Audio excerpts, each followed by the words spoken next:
Video ஒன்று பார்த்தேன் நான் ஒரு அம்மாவாண்ட. இந்த வெள்ளிக்கிழமை என்ன படம் ரிலீஸ், இந்த வெள்ளிக்கிழமை என்ன பாட்டு ரிலீஸ் ஆச்சு, எத்தனை மில்லியன் அதை பார்க்க வைக்கலாம். கச்சேரி அப்படின்னு ஒரு பாட்டு வந்துடுச்சுன்னா எத்தனை மில்லியன் வியூஸ் வருது. இதுதான் நீங்க பாக்குறீங்க. இப்படி கத்துவதால் உங்களுடைய வாழ்க்கைக்கு எந்த பிரயோஜனமும் வந்து சேர போவதில்லை குழந்தைகளே. இப்படி கத்துவதால் அவர் வேண்டுமானா 300 கோடியை சம்பாதிச்சுட்டு போலாம், நாம 30 ரூபாய்க்கு சிங்கி அடிப்போம். இப்படி கத்துவதால் நீங்கள் பெருமை என்று நினைத்துக் கொள்ளாதீர்கள். உங்களுடைய வாழ்க்கையை முதலில் பாருங்கள். நான் கொஞ்சம் அம்மாங்கிற ஆத்திரத்துல, கோபத்துல, அக்கறையில பேசுறேன். யாரோ ஒருவர் 300 கோடி சம்பாதிப்பதற்கு கேரவன்ல ஏறி நடந்து வர்றதுக்கு நீங்க எதுக்கு இங்க இருந்து கத்திட்டு இருக்கீங்க? உங்களுடைய வாழ்க்கையை பாருங்கள். இந்த மாணவர் மிகச் சிறப்பானவராக வந்து கொண்டிருக்கிறார்.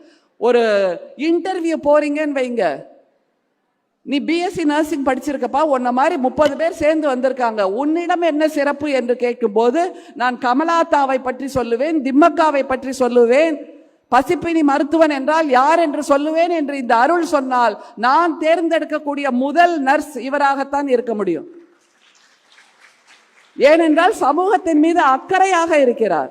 இந்த அக்கறையை தொலைச்சிட்டு பின்னாடி உட்கார்ந்துக்கிட்டு ஊன்னு கத்துறதுக்காக, கச்சேரின்னு சொல்லிட்டா கத்துறதுக்காகவா நாம இங்க பிறப்பெடுத்து வந்திருக்கிறோம்?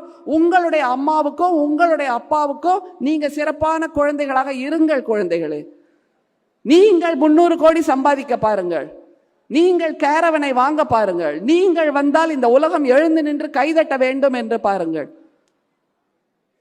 அதை விடுத்துவிட்டு மீண்டும் இந்த கவர்ச்சியில் போய் சிக்கிக் கொள்ளாதீர்கள். தயவு செய்து சொல்கிறோம், கவர்ச்சியில் போய் சிக்கிக் கொள்ளாதீர்கள். பொழுதுபோக்கு, அந்த வார்த்தைக்கு பேரே பொழுதுபோக்கு.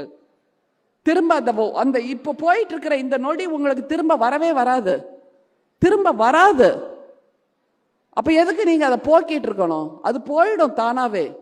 உங்களுடைய வாழ்க்கையை உருவாக்கி கொள்வதற்காகத்தான் தமிழ்நாடு அரசு இப்படி சிறப்பான முன்னெடுப்புகளை செய்து கொண்டிருக்கிறது.